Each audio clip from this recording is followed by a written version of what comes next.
Hello guys. आप सभी का स्वागत है मेरे यूट्यूब चैनल में। तो हम लोग कर रहे हैं आरसीसी का क्वेश्चन, जिसमें 1300 प्लस क्वेश्चन है।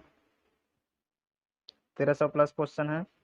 और अभी हम लोग 360 क्वेश्चन कंप्लीट कर चुके हैं। 360 क्वेश्चन कंप्लीट कर चुके हैं। आज हम लोग करेंगे 361 से लेकर 380 तक का क्वेश्चन करेंगे हम लोग, जो कि बहुत ही इंपॉर्टेंट क्वेश्चन है। यदि आप लोग पुराना वीडियो नहीं देखे हैं तो जाके देख सकते हैं। प्लेलिस्ट डला हुआ है आरसीसी 1300 प्लस MCQ करके प्ले लिस्ट बना होगा। मैं इसका लिंक डिस्क्रिप्शन में दे दूंगा, वहाँ से आप लोग जाके देख सकते हैं। लाइन से देखेंगे तो आप लोगों को ज़्यादा डाउट क्लियर हो पाएगा। तो मैं सजेस्ट करता हूँ कि आप लोग शुरू से एक बार वीडियो देखते आएँ उसको, उसके बाद ये वाला वीडियो देखेंगे तो ज़्यादा आप लोगों को प्रॉफिट मिलेगा। तो इतना क्वेश्चन अभी हम लोग करने में थोड़ा टाइम तो लगेगा ही, क्योंकि 1300 क्वेश्चन यही नहीं होता, बहुत सारे क्वेश्चन होते हैं। और इसमें कुछ कुछ रिपीटेड भी हैं क्वेश्चन। तो यदि आप लोग जैसे कर रहे हैं तो कुछ रिपीट मिल जाता है, तो ऐसा नहीं है कि रिपीट मिल गया तो रिपीटेड करा रहा है, ऐसा कुछ नहीं है। रिपीटेड करेंगे तो आप ही लोग का फायदा है, उसमें क्वेश्चन रिवाइज होगा तो पता चलेगा कि आप लोगों से बन रहा है कि नहीं बन रहा है। यदि आप लोग पहले बनाए और नहीं बना तो सेकंड टाइम में वो क्वेश्चन बनना चाहिए, तभी तो कुछ मतलब हुआ ना वीडियो देखने का। तो चलिए आज का स्टार्ट करते हैं। यदि आप लोग अच्छा लगता है वीडियो तो लाइक किया कर रहे हो, लाइक करो, कमेंट भी करो। अच्छा लगता है तभी लाइक करना है, ऐसा नहीं है कि ज़बरदस्ती लाइक करवा रहा हूँ, टाइप का नहीं है कुछ। तो यदि आप लोगों को वीडियो अच्छा लग रहा है एक्चुअल में तो लाइक किया करो। और बहुत ज़्यादा अच्छा लग रहा है तो कमेंट भी करके बताया करो कि सर अच्छा लगा, ऐसा वैसा करके जो भी है अपने तरीके से। और नए हो तो सब्सक्राइब करो इस चैनल को। सब्सक्राइब करोगे तभी तो मेरा ग्रोथ होगा, तो मैं आगे वीडियो बना पाऊँगा यार। किया करो सब्सक्राइब, अगर नए हो तो। अच्छा लग रहा है तो क्या दिक्कत है सब्सक्राइब करने में। तो चलिए हम लोग स्टार्ट करते हैं आज का लेक्चर। 361 नंबर का क्वेश्चन है, unequal top and bottom reinforcement in a reinforced concrete section lead to. तो इसमें बोल रहा है कि यदि हम लोग कोई रेनफोर्समेंट सेक्शन है उसमें हम लोग अनइक्वल टॉप और बॉटम में अनइक्वल मतलब अनइक्वल हम लोग रेनफोर्समेंट डाल के रखे हैं, तो उसके वजह से रेनफोर्स सेक्शन में हम लोगों का क्या आएगा। तो जब भी अगर हम लोग अनइक्वल डाल के रखे हैं तो उसमें हम लोग का डिफ्लेक्शन श्रिंकेज श्रिंकेज डिफ्लेक्शन होने का चांस रहता है। तो यहाँ पर ऑप्शन में देखो कौन कौन सा ऑप्शन दिया है। ऑप्शन ए में से क्रीप डिफ्लेक्शन, ऑप्शन बी में है श्रिंकेज डिफ्लेक्शन, ऑप्शन सी में है लॉन्ग लॉन्ग आइटम डिफ्लेक्शन, और ऑप्शन डी में है लार्ज डिफ्लेक्शन। तो इसका करेक्ट आंसर हो जाएगा ऑप्शन बी, इसका करेक्ट हो जाएगा श्रिंकेज डिफ्लेक्शन। नेक्स्ट क्वेश्चन पे चलते हैं। Diagonal tension reinforcement is provided in a beam S. तो जो डायगोनल टेंशन रेनफोर्समेंट हम लोग प्रोवाइड करते हैं तो उसको किसके किसके फॉर्म में हम लोग प्रोवाइड कर सकते हैं। ऑप्शन ए में है लॉन्गिट्यूडनल बार, ऑप्शन बी में है bent up bar and vertical stirrup, option C है हेलिकल रेनफोर्समेंट बार, और ऑप्शन डी है 90 degree at the bend of main bar. तो जो हम लोग डायगोनल टेंशन रेनफोर्समेंट को हम लोग वर्टिकल स्टीरअप के रूप में प्रोवाइड कर सकते हैं, इंक्लाइंड स्टीरअप के रूप में प्रोवाइड कर सकते हैं, और बेंटअप बार के रूप में हम लोग प्रोवाइड कर सकते हैं। तीनों के रूप में हम लोग प्रोवाइड कर सकते हैं, या तीनों को एक साथ भी प्रोवाइड कर सकते हैं। तो यहाँ पर ऑप्शन में देख सकते हो कि ऑप्शन ए में दिया है लॉन्गिट्यूडनल बार, तो जो ए मेन बार होता है तो ये ऑप्शन गलत हो जाएगा। ऑप्शन बी में देख सकते हो कि बेंटअप बार एंड वर्टिकल स्टीरअप, तो ये वाला ऑप्शन करेक्ट हो जाएगा। बाकी ऑप्शन भी देखते हैं। हेलिकल रेनफोर्समेंट तो ये तो स्टीरअप बार होता है, तो ये ऑप्शन भी गलत हो जाएगा। और ऑप्शन डी में देख सकते हो 90 degree at the bent of main bar, तो मेन बार को हम लोग 90 डिग्री में बेंड करके नहीं, तो ये ऑप्शन भी गलत हो जाएगा। ऑप्शन इसका बी ही करेक्ट हो जाएगा, बी करेक्ट हो जाएगा, bent up bar and vertical स्टीरअप। Next question पे चलते हैं।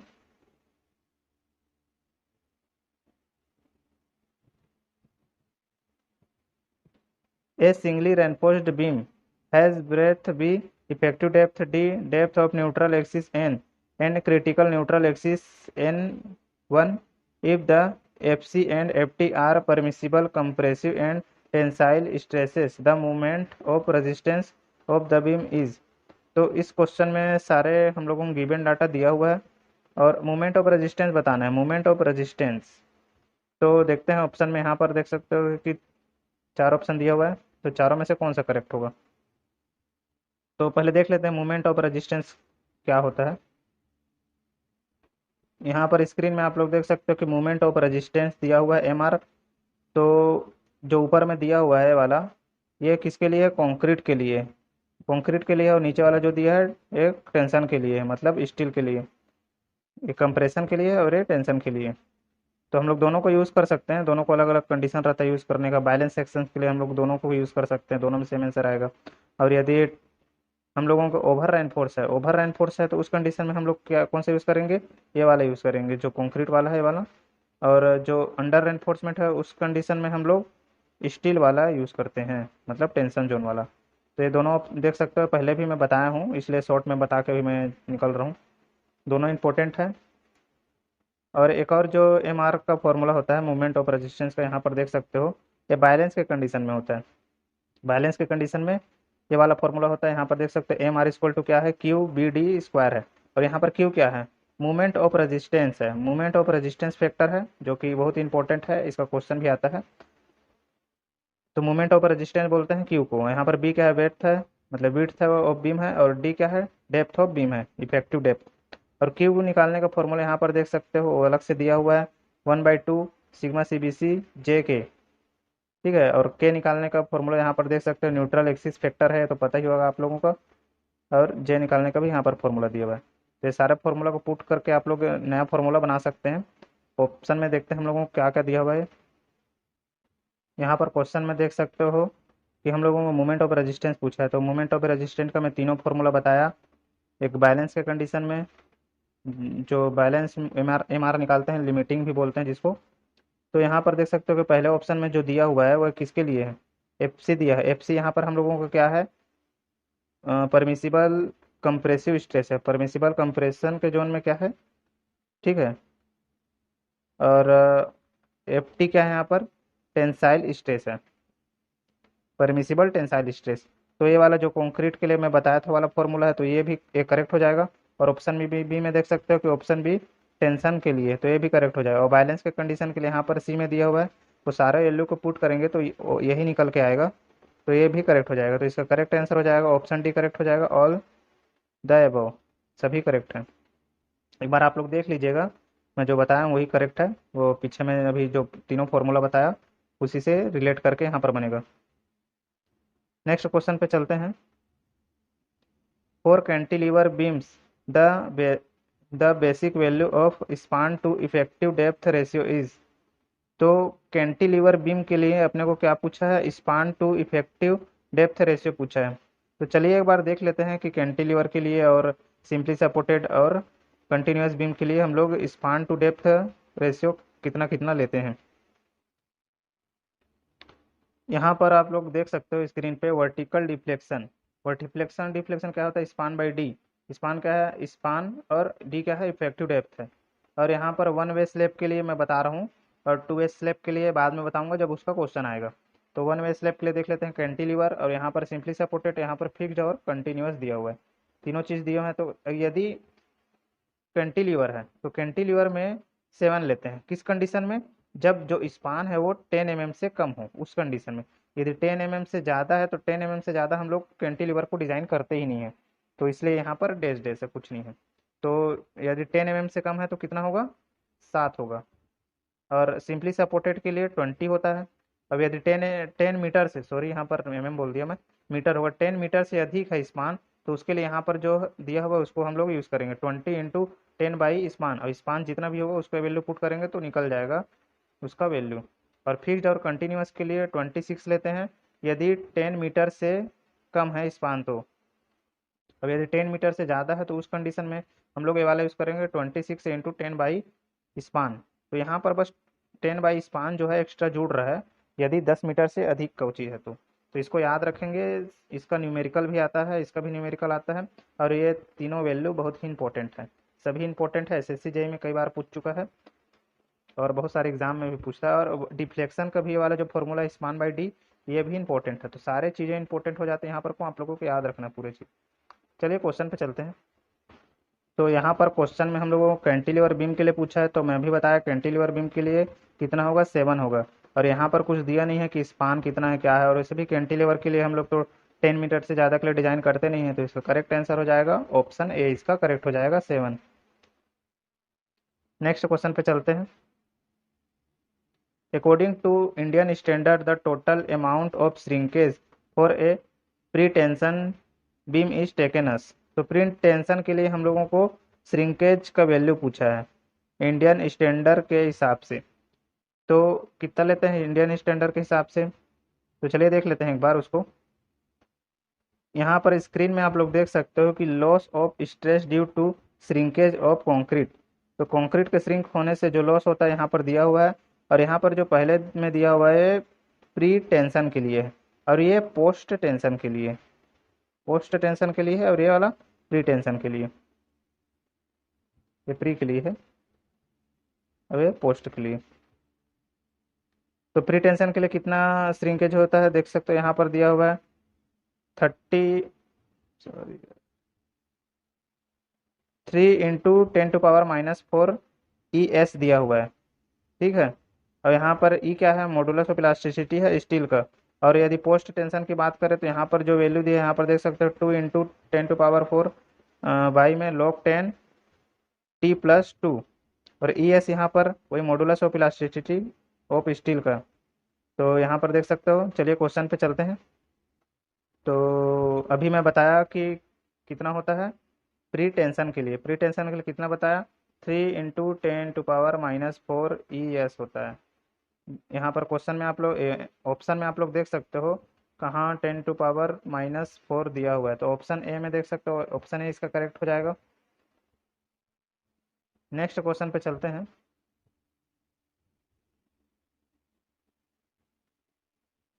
The minimum cover to the main bar is RCC beam must be.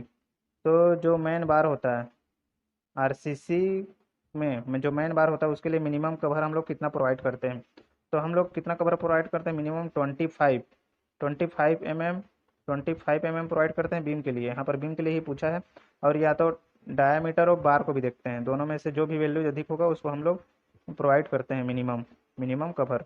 तो ऑप्शन में देख लो, ऑप्शन बी इसका करेक्ट हो जाएगा 25 mm और डायमीटर ऑफ द बार, इसमें से जो भी मैक्सिमम होगा, जो भी मैक्सिमम आएगा वही उसका मिनिमम कवर हो जाएगा। नेक्स्ट क्वेश्चन पे चलते हैं। Minimum clear cover in mm to the main steel bar in slab beam column and footing respectively are. तो इसमें हम लोगों को मिनिमम क्लियर कवर पूछा है, किसके किसके लिए मिनिमम क्लियर कवर पूछा है, तो यहाँ पर देख सकते हो स्लेब के लिए, बीम के लिए, कॉलम के लिए, फुटिंग के लिए। तो स्लेब के लिए कितना होता है, पहले भी मैं शायद बता चुका हूँ, ऐसा क्वेश्चन कराया था पहले। तो स्लेब के लिए होता है 50, और बीम के लिए होता है 25, कॉलम के लिए होता है 40, और फुटिंग के लिए होता है 75 mm, सभी में है। तो यहाँ पर कौन सा ऑप्शन इसका करेक्ट हो जाएगा, ऑप्शन सी देख सकते हैं, ऑप्शन सी मैच कर रहा है तो ऑप्शन सी करेक्ट हो जाएगा। ये मिनिमम क्लियर कवर है, ठीक है, तीनों कंडीशन के लिए इंपॉर्टेंट है, पहले भी बताया हूँ शायद मैं, तो एक बार देख लीजिएगा। चलिए नेक्स्ट क्वेश्चन पे चल। In a reinforced concrete beam not subjected to torsion, side face reinforcement is required if its overall depth is more than। तो इस क्वेश्चन में क्या बोल रहा है कि यदि कोई बीम है, कोई रेनफोर्स्ड कंक्रीट बीम है, तो उसमें टॉर्सन नहीं आ रहा है, तो उसके साइड में हम लोग रेनफोर्समेंट प्रोवाइड करते हैं, मतलब रिक्वायर्ड रहता है। तो जो बीम का डेप्थ है, ओवरऑल डेप्थ है, वो कितने से अधिक होता है तब हम लोग साइड में रेनफोर्समेंट प्रोवाइड करते हैं। तो यदि टॉर्सन नहीं आ रहा है तो उस कंडीशन में यदि बीम का डेप्थ जो है वो 750 mm से अधिक होता है, तब हम लोग साइड में रेनफोर्समेंट प्रोवाइड करते हैं, जिसको साइड फेस रेनफोर्समेंट बोलते हैं। और टॉर्सन के कंडीशन में क्या होता है 450। यदि टॉर्सन आ रहा है बीम में और उस कंडीशन में 450 से अधिक उसका ओवरऑल डेप्थ हो जाता है, तो उस कंडीशन में हम लोग साइड में रेनफोर्समेंट प्रोवाइड करते हैं। तो इसका करेक्ट आंसर हो जाएगा ऑप्शन ए, इसका करेक्ट हो जाएगा, क्योंकि इसमें हम लोगों का जो बीम है उसमें टॉर्सन नहीं आ रहा है, तो इसका करेक्ट आंसर हो जाएगा ऑप्शन बी, करेक्ट हो जाएगा। यदि टॉर्सन आता, टॉर्सन बीम में आता, तो उस कंडीशन में इसका करेक्ट आंसर हो जाता ऑप्शन बी, इसका करेक्ट हो जाता। तो इसका करेक्ट आंसर हो जाएगा ऑप्शन ए, करेक्ट हो जाएगा। और जो भी हम लोग साइड में रेनफोर्समेंट प्रोवाइड करते हैं तो उसमें हम लोग कितना रेनफोर्समेंट प्रोवाइड करते हैं, तो 0.1%, 0.1% ऑफ क्रॉस सेक्शन एरिया का हम लोग प्रोवाइड करते हैं, 1%। ठीक है, और उसका स्पेसिंग कितना रहता है, 300 mm रहता है, 300 mm। ये बहुत ही इंपॉर्टेंट है, तीनों जो भी बताया मैं, सारे चीज़ें एग्जाम में आती हैं, तो इसको याद रखना है कि कितना कितना रेनफोर्समेंट प्रोवाइड करते हैं साइड में, 1%, 0.1%, और उसका जो स्पेसिंग रहता है 300 mm रहता है। नेक्स्ट क्वेश्चन पे चलते हैं। For a cantilever of effective depth of 0.5 mm, the maximum span to satisfy vertical deflection limit. तो इसमें क्या बोल रहा है कि इफेक्टिव डेप्थ दिया हुआ है, इफेक्टिव डेप्थ दिया हुआ है और मैक्सिमम स्पान पूछ रहा है सेटिस्फाई करने के लिए। तो कैंटिलीवर का जो डिफ्लेक्शन लिमिट है मैं बताया हूँ इससे पहले, कितना होता है, 7 होता है। मतलब L/D का वैल्यू हम लोगों को दिया हुआ है 7, IS कोड में है, अभी मैं जस्ट पहले बताया था, इतना दिया हुआ है। तो अपने को इफेक्टिव डेप्थ का वैल्यू दिया हुआ है, इफेक्टिव डेप्थ का वैल्यू दिया है और अपने को स्पान निकालना है। तो जब डी का वैल्यू रखेंगे 0.5 मीटर और 7 × 0.5 मीटर को हम लोग मल्टीप्लाई करेंगे तो इसका करेक्ट आंसर क्या हो जाएगा, इसको आप लोग कैलकुलेट करेंगे तो इसका आ जाएगा 3.5 मीटर। और ये जो भी है ये एल होगा, इसका स्पान, जो बीम है जो भी उसका स्पान होगा, तो करेक्ट आंसर हो जाएगा ऑप्शन में देख लो, 3.5 कहाँ दिया है, 3.5 मीटर इसका करेक्ट आंसर हो जाएगा, ऑप्शन ए इसका करेक्ट होगा। नेक्स्ट क्वेश्चन पे चलते हैं। The minimum area of tension reinforcement of steel P is a singly reinforced beam of width B. The effective depth D is। तो इस क्वेश्चन में क्या बोल रहा है, minimum area of tension reinforcement. Tension में हम लोग जो रेनफोर्समेंट प्रोवाइड करते हैं उस मिनिमम कितना होना चाहिए, और यहाँ पर जो पी है वो स्टील स्टील का एरिया है और डी डेप्थ है, बी विड्थ है, दिया हुआ है। तो हम लोग मिनिमम कितना रेनफोर्समेंट प्रोवाइड करते हैं, टेंशन और कंप्रेशन दोनों के लिए एक ही वैल्यू है, तो कितना प्रोवाइड करते हैं, 0.85 BD/FY, कितना हम लोग प्रोवाइड करते हैं। तो ऑप्शन में आप लोग देख सकते हो कौन सा करेक्ट हो जाएगा, ऑप्शन ए में देख सकते हो, ऑप्शन ए इसका करेक्ट हो जाएगा, 0.85 BD/FY। नेक्स्ट क्वेश्चन पे चलते हैं। In order to protect the beam against corrosion, a minimum cover of is kept on the outer side of external beam as well above the upper flange of top tier। तो इसमें क्या पूछ रहा है, corrosion के against अपने को minimum cover provide करना है, बॉटम में, एक्सटर्नल साइड में, आउटर साइड के में। तो कितना प्रोवाइड करते हैं हम लोग, 100 mm प्रोवाइड करते हैं। मतलब बीम के साइड में हम लोगों को कितना कवर प्रोवाइड करना चाहिए, minimum minimum 100 mm cover provide करना चाहिए। तो करेक्ट आंसर हो जाएगा ऑप्शन बी, करेक्ट हो जाएगा 100 mm। जैसे बीम मान लो यहाँ पर कोई बीम एंड हो रहा है यहाँ पर, तो यहाँ पर अपने को और यहाँ पर अपने को 100 mm प्रोवाइड करना चाहिए। नेक्स्ट क्वेश्चन चलते हैं। ए additional longitudinal reinforcement in web of beam should be placed if the depth of the web is more than 750 mm at। तो इसमें हम लोग जो एडिशनल रेनफोर्समेंट प्रोवाइड करते हैं वेब के साइड में, मान लो टी बीम है, तो वेब के साइड में हम लोग प्रोवाइड करते हैं एक्सटर्नल, मतलब रेनफोर्समेंट प्रोवाइड करते हैं। तो जो बीम का डेप्थ कितने से अधिक होता है, 750 से अधिक होता है तब हम लोग प्रोवाइड करते हैं, पहले भी बता चुका हूँ मैं। तो जो हम लोग रेनफोर्समेंट प्रोवाइड करते हैं तो उसको कहाँ पर प्रोवाइड करते हैं, साइड में प्रोवाइड करते हैं, ये भी बताया था मैं। और कितना प्रोवाइड करते हैं, 0.1% प्रोवाइड करते हैं, और उसका जो स्पेसिंग रहता है 300 mm रहता है। तो इसमें हम लोग कहाँ पर प्रोवाइड करते हैं वही पूछा हुआ है, तो देख लो कहाँ पर प्रोवाइड करते हैं। मैं ऑप्शन ए में दिया है टॉप फाइबर, ऑप्शन बी में है साइड फाइबर, तो साइड फाइबर में ही प्रोवाइड करते हैं, इसका करेक्ट आंसर हो जाएगा ऑप्शन बी, इसका करेक्ट हो जाएगा। नेक्स्ट क्वेश्चन पे चलते हैं। A reinforced concrete beam is assumed to be made of. तो जो कंक्रीट होता है, रेनफोर्समेंट कंक्रीट होता है, तो उसका जो भी मटेरियल रहता है उसको हम लोग किस मटेरियल के रूप में लेते हैं? तो जो रेनफोर्समेंट कंक्रीट होता है वो हेट्रोजीनियस मटेरियल होता है। हम लोग क्योंकि इसमें स्टील डला हुआ है, इसलिए इसको हेट्रोजीनियस मटेरियल के रूप में लेकर चलते हैं। यदि पीसीसी की बात करें तो उसको हम लोग होमोजीनियस बोल सकते हैं, होमोजीनियस मटेरियल। तो इसका करेक्ट आंसर हो जाएगा ऑप्शन बी, करेक्ट हो जाएगा हेट्रोजीनियस मटेरियल। नेक्स्ट क्वेश्चन पे चलते हैं। For a beam of uniform strength keeping its depth constant the width will vary in proportion to. तो कोई यूनिफॉर्म स्ट्रेंथ मतलब कोई बीम है उसका जो डेप्थ है वो कांस्टेंट है। डेप्थ क्या है?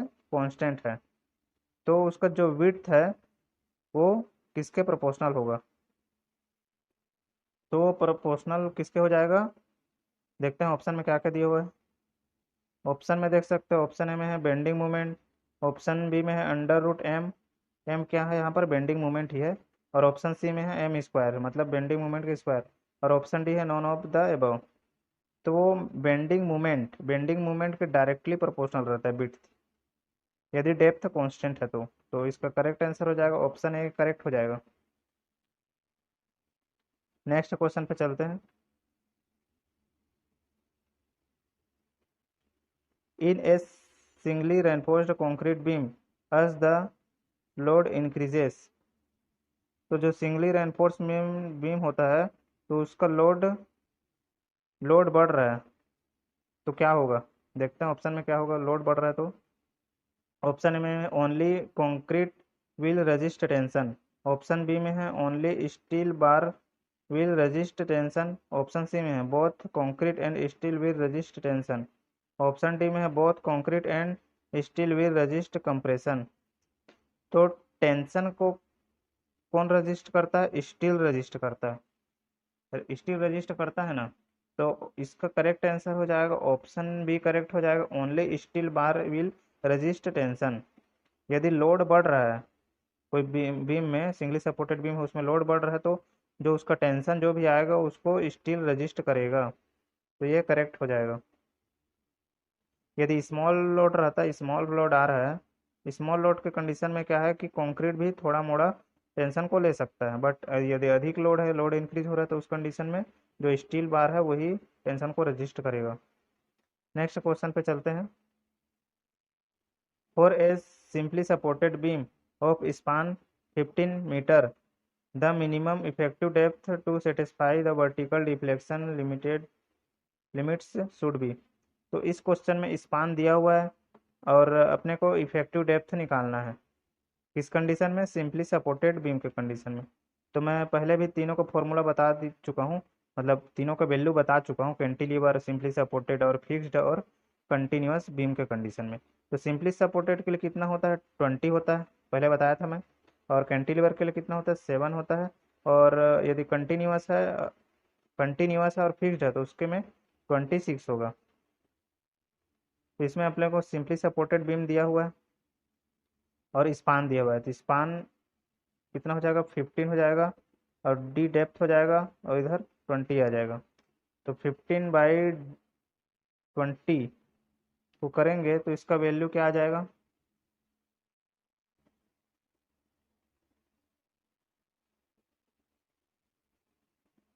अब ये जो दिया है मीटर में दिया हुआ है, तो मीटर को हम लोग चेंज करेंगे किस में? एमएम में। तो मीटर को एमएम में चेंज करेंगे तो कितना हो जाएगा? 1020, तो टू कट जाएगा, कितना आ जाएगा? 700 आ जाएगा। 700 आ जाएगा तो इसका करेक्ट आंसर हो जाएगा ऑप्शन बी, करेक्ट हो जाएगा 700। उसका इफेक्टिव डेप्थ कितना होगा? 700। नेक्स्ट क्वेश्चन पे चलते हैं। Pre stressing in concrete beam is generally obtained by. तो जो हम लोग प्री स्ट्रेसिंग बीम बनाते हैं तो उसमें जो प्री स्ट्रेस आता है वो किसकी वजह से आता है? तो वो इंटरनल प्री स्ट्रेसिंग, हम लोग उसमें कोई भी बीम है तो उसमें हम लोग इंटरनल प्री स्ट्रेसिंग देते हैं। यहाँ पर आप लोग जानते होंगे केबल को मतलब खींच के हम लोग इसको प्री स्ट्रेस देते हैं। तो हम लोग ये जो भी स्ट्रेस दे रहे हैं ये pre stressed, internal pre stress कहलाता है। तो इसका करेक्ट आंसर हो जाएगा ऑप्शन सी में, देख सकते हो इंटरनल प्री स्ट्रेसिंग दिया हुआ है, तो ये इसका करेक्ट आंसर होगा। नेक्स्ट क्वेश्चन पे चलते हैं। In RCC beam the end cover of concrete should not be less than. तो आरसीसी बीम में जो हम लोग एंड कवर देते हैं वो किससे कम नहीं होना चाहिए, किससे कम नहीं होना चाहिए? तो वो डायामीटर बार है, जो मतलब बार का डायामीटर है उससे 2 गुना से कम नहीं होना चाहिए, मतलब 2D, सॉरी 2D से कम नहीं होना चाहिए। तो ऑप्शन में देख लो, ऑप्शन बी इसका करेक्ट हो जाएगा, twice the diameter of the bar, twice the diameter of bar, correct answer होगा। नेक्स्ट क्वेश्चन पे चलते हैं। The main reinforcement in RCC continuous members is placed at. तो कंटिन्यूअस मेंबर है, मान लो कोई कंटिन्यूअस बीम है, तो उसमें जो मेन रेनफोर्समेंट प्रोवाइड करते हैं वो कहाँ पर प्रोवाइड करते हैं? ऑप्शन ए में है टॉप फाइबर में, ऑप्शन बी में है साइड फाइबर में, ऑप्शन सी है बॉटम फाइबर में, ऑप्शन डी है टॉप एंड बॉटम फाइबर। तो यदि कंटिन्यूअस बीम है तो उस कंडीशन में हम लोग टॉप और बॉटम दोनों में हम लोग मेन रेनफोर्समेंट प्रोवाइड करते हैं। तो ऑप्शन डी करेक्ट हो जाएगा, टॉप एंड बॉटम फाइबर। क्योंकि कंटिन्यूअस बीम है उसमें, कंटिन्यूअस बीम में मान लो एक कंटिन्यूअस बीम है तो इसमें टेंशन ऊपर में भी आता है और नीचे में भी आता है, दोनों में आता है, इसलिए हम लोगों को दोनों में मेन रेनफोर्समेंट प्रोवाइड करना पड़ेगा। ठीक है, तो इसका करेक्ट आंसर हो जाएगा ऑप्शन डी करेक्ट होगा। तो यहाँ पर आप लोग देख सकते हो कि हम लोगों का 380 क्वेश्चन कंप्लीट हो चुका है। बाकी का क्वेश्चन हम लोग नेक्स्ट वीडियो में करेंगे। तो यदि आप लोगों को ये वीडियो अच्छा लगा हो तो आप लोग लाइक करें, कमेंट करें और सब्सक्राइब करें नए हैं तो, और अपने दोस्तों के साथ शेयर करें ताकि हम लोग भी देख सकें और इस वीडियो का फ़ायदा उठा सकें। तो चलिए नेक्स्ट वीडियो में मिलते हैं, अभी के लिए बाय।